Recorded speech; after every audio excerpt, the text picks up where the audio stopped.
Hello guys, welcome to all job 365। तो फिर से रिक्रूटमेंट आई है जो टीचिंग की है। एयरफोर्स स्कूल से वैकेंसी है। एयरफोर्स स्कूल का जो सिलेक्शन प्रोसेस होता है वो थोड़ा सा मतलब इजी नहीं होता है। तो सिलेक्शन प्रोसेस उसमें 2-3 होते हैं। तो इसके लिए आप यूट्यूब पे सर्च कर सकते हैं कि एयरफोर्स स्कूल के लिए सिलेक्शन प्रोसेस क्या होता है। तो आपको कोई ना कोई वीडियो मिल जाएगी, वहाँ से आप पूरा अच्छे से देख पाएंगे कि सिर्फ सिलेक्शन प्रोसेस क्या होता है। अभी इसमें 3 एयरफोर्स स्कूल से वैकेंसी आई हुई है, तो उसके बारे में वीडियो में डिटेल में बताऊंगी। आपको वेबसाइट भी दिखाऊंगी जहाँ से आपको नोटिफिकेशन डाउनलोड करना है, और उसके बाद लास्ट डेट क्या होने वाली है, कब से अप्लाई करना है आपको, और एज क्या होगी, कितने पोस्ट हैं, क्या एज लिमिट वगैरह सारी चीज़ें, मतलब जो भी वैकेंसी फिल करने के लिए ज़रूरत होती है डिटेल, वो सारी चीज़ें आपको इस वीडियो में देखने को मिल जाएगी। और अगर आप चैनल में पहली बार आए हैं तो सब्सक्राइब करके नोटिफिकेशन बेल को ज़रूर दबाएं। नोटिफिकेशन बेल को दबाने से आपके पास सारी वीडियो की न्यू अपडेट्स पहुंचते रहते हैं, ठीक है। तो चलिए हम शुरू करते हैं इस वीडियो को। तो जैसे कि मैंने आपको बताया है, जो वैकेंसी है वो एयरफोर्स स्कूल से है। एयरफोर्स स्कूल की वैकेंसी की सैलरी बहुत अच्छी होती है और बहुत ही वैल्यूएबल जो है ये जो जॉब होती है, इसलिए क्योंकि ये टैग्ड होता है गवर्नमेंट किसी भी या तो गवर्नमेंट स्कूल से या फिर किसी गवर्नमेंट ऑर्गेनाइजेशन से ये टैग होता है।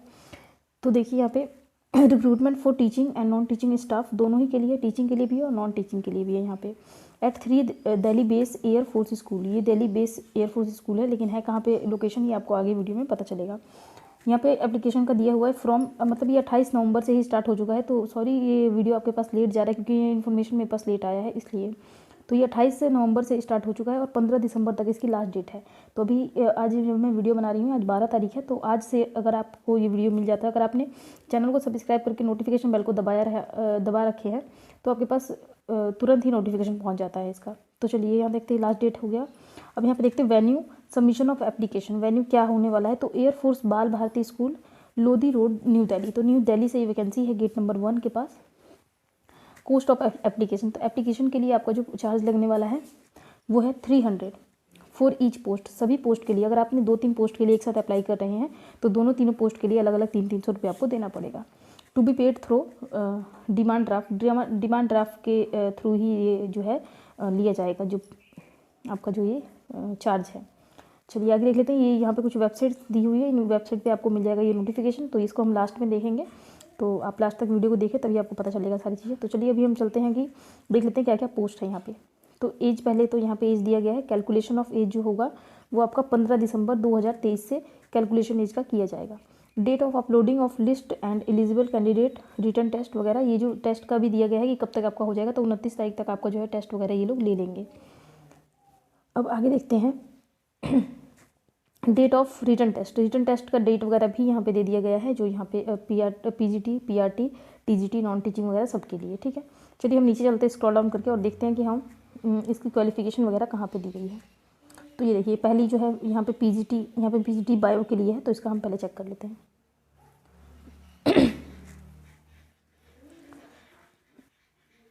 तो ये देखिए यहाँ पे पीजीटी बायो के लिए अगर आप अप्लाई कर रहे हैं तो यहाँ पे एक वैकेंसी है। और जो आगे की प्रोसेस हम देख लेते हैं। A master degree from any university recognise by the government of India. तो मास्टर डिग्री होना चाहिए आपके पास, और उसमें आपका जो मार्क्स है वो 50% होना चाहिए। और बायोलॉजी भी आपका उस मतलब ग्रेजुएशन में बायोलॉजी सब्जेक्ट आपने पढ़ा हो, और 50% in the aggregate in the combination of subject as under. उसके बाद यहाँ पे देखिए कॉम्बिनेशन सब्जेक्ट का दिया गया है, botany, zoology, life science, bio science, genetics, microbiology, biotechnology, मतलब ये जितने भी सब्जेक्ट्स यहाँ पे लिखे हैं इसमें से आपका जो है इन सभी के साथ बॉटनी और जूलॉजी जरूर होना चाहिए, तो ही आप अप्लाई कीजिएगा, ठीक है। अब देखते हैं यहाँ पे बैचलर ऑफ एजुकेशन, तो यहाँ पे बीएड भी आपका होना चाहिए, और इट्स इक्वेलेंट, इसके इक्वेलेंट कोई भी आपका जो है बीएड के इक्वेलेंट अगर है या फिर बीएड है तो कर सकते हैं अप्लाई। इसके बाद यहाँ जो नीचे डिज़ायरेबल दिया गया है, ये डिज़ायरेबल जो है ये मैंडेटरी नहीं होता, अगर है तो अच्छी बात है, नहीं है तो भी कोई दिक्कत नहीं है। तो यहाँ पे देख सकते हैं सीटेट वगैरह का भी कहा गया है, अगर है तो भी ठीक है, नहीं होगा तो भी अप्लाई कर पाएंगे।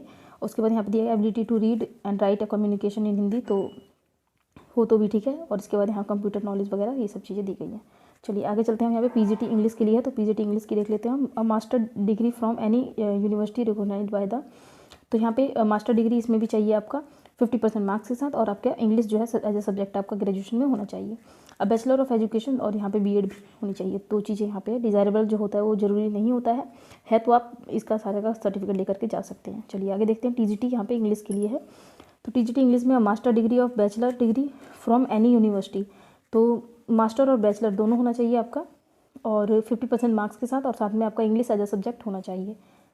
आगे है यहाँ पे बैचलर ऑफ, तो यहाँ पे बीएड भी होना चाहिए और सीटेड पेपर 2 क्वालिफाई होना चाहिए। तो आप टीजीटी इंग्लिश के लिए अप्लाई कर सकते हैं।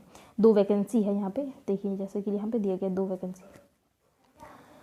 आगे चलते हैं, टीजीटी हिंदी और संस्कृत के लिए है यहाँ पे। तो मास्टर और बैचलर डिग्री फ्रॉम एनी, तो यहाँ पे मास्टर भी चाहिए और बैचलर भी आपका होना चाहिए 50% मार्क्स के साथ, और हिंदी एज अ सब्जेक्ट या संस्कृत एज अ सब्जेक्ट होना चाहिए। इसके बाद यहाँ पे अब बैचलर ऑफ एजुकेशन, तो यहाँ पे बीएड होना चाहिए और साथ में पेपर 2 सीटेड का पेपर 2 आपका क्वालिफाई होना चाहिए। तो टीजीटी हिंदी और संस्कृत के लिए अप्लाई कर सकते हैं। 2 वैकेंसी इसमें भी है। डिज़ायरेबल में अगर है तो ठीक है, ना हो तो कोई दिक्कत नहीं है। आगे चलते हैं टीजीटी साइंस के लिए। तो टीजीटी साइंस में अगर कर रहे हैं अप्लाई, तो अब मास्टर ऑफ बैचलर, यहाँ भी मास्टर और बैचलर दोनों होना चाहिए। इसके साथ ही 50% मार्क्स होना चाहिए और बायोलॉजी आपका एज अ सब्जेक्ट होना चाहिए ग्रेजुएशन में। इसके साथ botany, zoology and chemistry all 3 subject should have been studied. तो आपका मतलब आपने ग्रेजुएशन में या फिर मास्टर्स में बॉटनी, जूलॉजी और केमिस्ट्री ये तीनों एक साथ पढ़े होने चाहिए, तो ही आप अप्लाई कीजिएगा। आगे चलते हैं, बीएड है, यहाँ पे बीएड मांगा गया है, बीएड हो तो कर सकते हैं। इसके साथ ही सीटेड पेपर 2 क्वालिफाई होना चाहिए। तो टीजीटी के लिए तो सीटेड पेपर 2 मांगता ही है हर जगह, ठीक है। चलिए आगे, टीजीटी साइंस के लिए यहाँ पे है, साइंस का यहाँ पे फिजिक्स के लिए है, ठीक है। तो फिजिक्स का देख लेते हैं। अब मास्टर ऑफ और अ बैचलर डिग्री, मास्टर या बैचलर डिग्री दोनों ही हो तो भी चलेगा। इसके बाद यहाँ पे 50% मार्क्स के साथ फिजिक्स आपका एज ए सब्जेक्ट होना चाहिए और यहाँ पे बीएड होनी चाहिए। इसके बाद पेपर 2 आपका सीटेड का क्वालिफाई होना चाहिए। यहाँ पे टीजीटी म्यूज़िक के लिए दिया गया है, तो म्यूज़िक में इंस्ट्रूमेंट के लिए है, ठीक है, इंस्ट्रूमेंट बजाने वाला जो होता है। तो यहाँ पे degree in music from a recognise government university, किसी भी यूनिवर्सिटी से आपका जो है डिग्री इन म्यूज़िक में डिग्री होना चाहिए आपके पास। हाई, या फिर इसके अलावा higher secondary with any of the following, ये जो फॉलोइंग यहाँ पे दिया गया है जो भी है, इन सभी में किसी में भी आपका जो है हायर सेकेंडरी होना चाहिए। हायर सेकेंडरी मतलब शायद 12th हो गया है ना। इक्वेलेंट, ये ना हो तो equivalent qualification from other government recognised university, या फिर degree and diploma awarded by Prachin Kala Kendra Chandigarh in the following category. इन ये जो नीचे सारी कैटेगरीज दी गई हैं, इन सभी कैटेगरी में आपका जो है प्राचीन कला केंद्र चंडीगढ़ से आपका होना चाहिए डिप्लोमा या डिग्री, तो कर सकते हैं अप्लाई। इसके बाद डिज़ायरेबल, तो डिज़ायरेबल होता है, इसमें ना भी हो तो भी चलेगा। आगे चल देते हैं, टीजीटी फिजिकल एजुकेशन के लिए है। इसमें आपका graduation from a recognised university with diploma in physical training from, तो मतलब यहाँ पे आपका ग्रेजुएशन होना चाहिए किसमें, फिजिकल ट्रेनिंग में। इसके बाद 50% मार्क्स उसमें होना चाहिए। बीपीएड होना चाहिए आपके पास, ठीक है। एक तो बीएड होता है, एक बीपीएड होता है जो फिजिकल एजुकेशन के लिए होता है, तो वो होना चाहिए। इसके बाद यहाँ पे टीजीटी लाइब्रेरियन की भी वैकेंसी है, एक वैकेंसी इसमें भी है। तो इसमें आपको ग्रेजुएट होना चाहिए 50% मार्क्स के साथ, या फिर post graduate from any university, ठीक है। या तो आपका ग्रेजुएशन हो 50% मार्क्स के साथ, या फिर आपका पोस्ट ग्रेजुएशन हो, तो इसमें मार्क्स की कोई रिक्वायरमेंट नहीं है। इसके बाद हाँ ये हो तो आप यहाँ पे अप्लाई कर सकते हैं, बाकी डिज़ायरेबल कोई खास ज़रूरी नहीं है। यहाँ पे आ जाते हैं हम, यहाँ पे LDC ACC एक्टेस यहाँ पे रेगुलर, यहाँ पे ये नॉन टीचिंग की वैकेंसी है। तो यहाँ पे देख लेते हैं, senior secondary certificate with at least 50% marks. तो कॉमर्स स्ट्रीम से आपका सीनियर सेकेंडरी अगर है 50% मार्क्स के साथ तो कर सकते हैं अप्लाई। मिनिमम टाइपिंग स्पीड, यहाँ पे टाइपिंग स्पीड जो होती है वो आपका 40 पर मिनट होना चाहिए, 40 वर्ड पर मिनट, ठीक है। और नॉलेज ऑफ अकाउंटेंटिंग सॉफ्टवेयर की नॉलेज आपको होनी चाहिए, ठीक है। चलिए आगे देखते, यहाँ पे LDC एडमिन की वैकेंसी है 2, जिसमें आपका सीनियर सेकेंडरी होना चाहिए 50% मार्क्स के साथ। उसके बाद टाइपिंग स्पीड इसमें भी 40 होनी चाहिए, और प्रोफिशिएंसी इन MS ऑफिस आपको अच्छे से आना चाहिए, तो कर सकते हैं अप्लाई। लैब असिस्टेंट की यहाँ पे वैकेंसी है फिजिक्स की। तो इसमें देख लेते हैं हम, BSc होना चाहिए second division, BSc second division, और 50% मार्क्स जरूरी है उसमें इन फिजिक्स भी होना चाहिए उसके साथ आपका, तो कर सकते हैं अप्लाई। बाकी यहाँ पे एक्सपीरियंस वगैरह है तो ठीक है, नहीं है तो कोई दिक्कत नहीं है। यहाँ पे लैब असिस्टेंट की है, इसमें BSc होना चाहिए second division and above with 50% marks, chemistry में 50% मार्क्स होना चाहिए, तो कर सकते हैं अप्लाई। देखिए वीडियो तो लंबी हो रही है, लेकिन आपको इन्फॉर्मेशन जेन्युइन मिल रही है, ठीक है। आप इसमें से किसी भी चीज़ के लिए करना चाहते हैं तो अप्लाई कर सकते हैं। यहाँ पे जॉब अच्छी होती है, आगे हम सैलरी की भी बात करेंगे, पहले हम सारी ये देख लेते हैं। यहाँ पे कंप्यूटर प्रोग्राम कम ऑपरेटर, मतलब कंप्यूटर प्रोग्रामिंग और ऑपरेटर दोनों की साथ में वैकेंसी है। ग्रेजुएशन विद 50% मार्क्स, ग्रेजुएशन होना चाहिए, या फिर और साथ में PG diploma in computer from a recognised university. तो या तो आपका PG डिप्लोमा इन कंप्यूटर होना चाहिए, साथ में ग्रेजुएशन 50% मार्क्स के साथ होना चाहिए, या फिर अगर ये नहीं है तो यहाँ पे इक्विवेलेंट क्वालिफिकेशन कोई भी है तो कर सकते हैं। पीआरटी के लिए आ गया, जो कि सबसे ज़्यादा ज़रूरी और पूछे जाने वाला क्वेश्चन है पीआरटी के लिए। और यहाँ देख सकते हैं रेगुलर लिखा है, तो ये रेगुलर वैकेंसीज है, ठीक है ना, परमानेंट है। तो यहाँ देख सकते हैं आप senior secondary with at least 50% marks. तो सीनियर सेकेंडरी में आपका मतलब कि 12th में 50% मार्क्स हो और 2 year diploma in elementary education यानी कि डीएलएड हो आपके पास, डिप्लोमा इन एलिमेंट्री एजुकेशन 2 साल वाला। या फिर ये ना हो तो senior secondary with at least 50% marks, या फिर बीएड हो तो भी कर सकते हैं अप्लाई, ठीक है। इसके बाद यहाँ पे ग्रेजुएशन विद एटलीस्ट 50% मार्क्स, या तो ग्रेजुएशन हो 50% मार्क्स के साथ और बीएड हो तो कर सकते हैं अप्लाई। और इसके साथ ही आपका सीटेड पेपर 1 क्वालिफाई होना चाहिए। और candidate should have proficiency in Hindi, English और मैथ। हिंदी, इंग्लिश और मैथ आपको अच्छे से पढ़ाने आना चाहिए।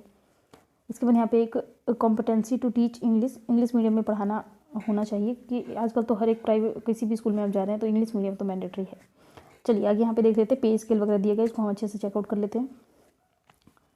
पे scale for regular post in as per, तो यहाँ पे जो पे स्केल है, जो भी रेगुलर पोस्ट के लिए पे स्केल होता है उसके हिसाब से यहाँ पे दिया जाएगा आपको। अब यहाँ पे हम बात कर लेते हैं एज लिमिट की। तो पीजीटीज़ में अगर आप कर रहे हैं अप्लाई तो 36 साल तक की एज लिमिट दी गई है यहाँ पे। टीजीटी के लिए कर रहे हैं तो 32 साल है। पीआरटी ऑल सब्जेक्ट के लिए यहाँ पे 30 साल है। और कंप्यूटर प्रोग्राम कम ऑपरेटर के लिए यहाँ पे 30 साल है।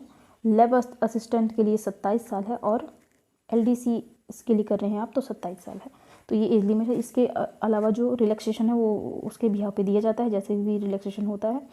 तो यहाँ पे आप देख लेते हैं candidate are to note the following. तो इसको आप अच्छे से आप खुद से पढ़ लीजिए, क्योंकि ये वीडियो बहुत लंबी हो जाएगी अगर मैं सारी चीज़ें पढ़ने लग जाऊँगी। तो ये नोटिफिकेशन मैं आपको डिस्क्रिप्शन में दे दूँगी, वहाँ से डाउनलोड हो जाएगा, ठीक है। चलिए आगे जो भी इंपॉर्टेंट है हम उसको सिर्फ देख लेते हैं। तो अब कुछ भी नहीं रह गया इसमें, जो भी था मैंने आपको बता दिया है। यहाँ पे और कुछ नहीं दिया गया। यहाँ पे चीज़ें दी गई है कि ये आपका जो है name of the shortlist candidate का नेम जो है वो 29 दिसंबर को जो है फ्राइडे को आ जाएगा। और उसके बाद आपका यहाँ पे subject wise date and time of interview जो है आपका 6 फरवरी तक आपको प्रोवाइड करा दिया जाएगा। तो उसके हिसाब से आप जा सकते हैं इंटरव्यू के लिए, ठीक है। तो ऑल इन्फॉर्मेशन मैंने कवर कर दिया है। कुछ भी पूछना हो तो कमेंट कर सकते हैं आप। इसका लिंक आपको मिल जाएगा डिस्क्रिप्शन में, वहाँ से आपको नोटिफिकेशन डाउनलोड हो जाएगा। अब एक बार वेबसाइट पे भी चलते हैं और देखते हैं कैसे करना है नोटिफिकेशन को डाउनलोड। तो ये है इसकी ऑफिशियल वेबसाइट, डायरेक्ट लिंक आपको मिल जाएगा डिस्क्रिप्शन में, वहाँ से आप डायरेक्ट नोटिफिकेशन पे पहुँच जाएंगे और वहाँ से आपको नोटिफिकेशन डाउनलोड कर लेना होगा। और उसको अच्छे से पढ़ने के बाद ही आप अप्लाई कीजिएगा। और जो भी मैंने आपको बताया सिलेक्शन प्रोसेस के लिए, तो उसको आप अच्छे से यूट्यूब पे या फिर गूगल वगैरह पर सर्च करके देख सकते हैं। अगर आप चाहते हैं इस पर मैं वीडियो बनाऊँ तो आप कमेंट कर सकते हैं। ज़्यादा कमेंट होंगे तो मैं वीडियो ज़रूर डेफिनेटली उस पर बनाऊँगी। तो चलिए मिलते हैं आपसे नेक्स्ट वीडियो में। अगर आपको वीडियो पसंद आई है तो लाइक शेयर सब्सक्राइब करना जरूर करें और बिल्कुल भी भूले नहीं। मिलते हैं आपसे नेक्स्ट वीडियो में, तब तक के लिए जय श्री राधे।